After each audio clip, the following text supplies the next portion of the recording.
पण आता इथून पुढे तुम्हाला सल्ला, जर कार्यकर्त्यांचं मन काय सांगतंय आणि खरं जर निर्णय घेणार असाल तर अजितदादाला या महायुतीतून बाहेर काढा.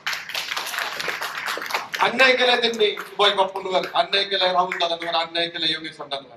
अरे मंत्री झाली असती तिघे तिघे लोक आपली, महामंडळ मिळलं असतं अनेक लोकांना. अजितदादा येऊन आमचे आबासाहेब सोनवणे शामगावडे डिप्युटीचा निधी मागायला गेले आणि अजितदादा म्हणले तुमचा काय संबंध आहे, आम्ही 10% निधी देणार.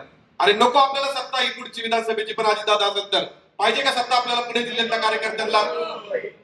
बापू, पुणे जिल्हा आणि सोलापूरची तीच परिस्थिती आहे. तुम्हाला तर पालकमंत्री काय दुसराच मिळालेला आहे आतापर्यंत. स्वाभिमानी नेतृत्व या पुणे जिल्ह्याला मिळत नाहीये. पुणे जिल्ह्यातल्या लोकांचं हाल झालेलं आहे. ज्या राष्ट्रवादीशी गेल्या 10 वर्षापासून आम्ही विरोध करतोय ती राष्ट्रवादीच्या अजितदादाच मी आमच्या भोगंडे दिलेत आणि अक्षरशः कार्यकर्त्या भीतीच्या वातावरणामध्ये. कशासाठी घेतलंय? भारतीय जनता पार्टीच्या बूथ लेवलच्या कार्यकर्त्यापासून तालुक्यातल्या प्रत्येक कार्यकर्त्याची इच्छा आहे महायुतीमध्ये अजितदादा असतील आणि जर विधानसभेला जर आपली सत्ता द्यायची असेल तरी ती सत्ता कार्यकर्त्याला आपल्याला आता नकोय. काय करायचं? अजितदादासाठी सत्ता द्यायची, तिथं त्यांनी पालकमंत्री व्हायचे, तिथं बॉस व्हायचं, तिथं आदेश द्यायचे आणि भारतीय जनता पार्टीच्या कार्यकर्त्यांना चिरडण्याचं काम करायचे. बकवासची सत्ता आम्हाला नकोय. होऊ द्या ना तुम्ही पालकमंत्री सोलापूरचे, होऊ द्या रामदादा पालकमंत्री पुण्याचे.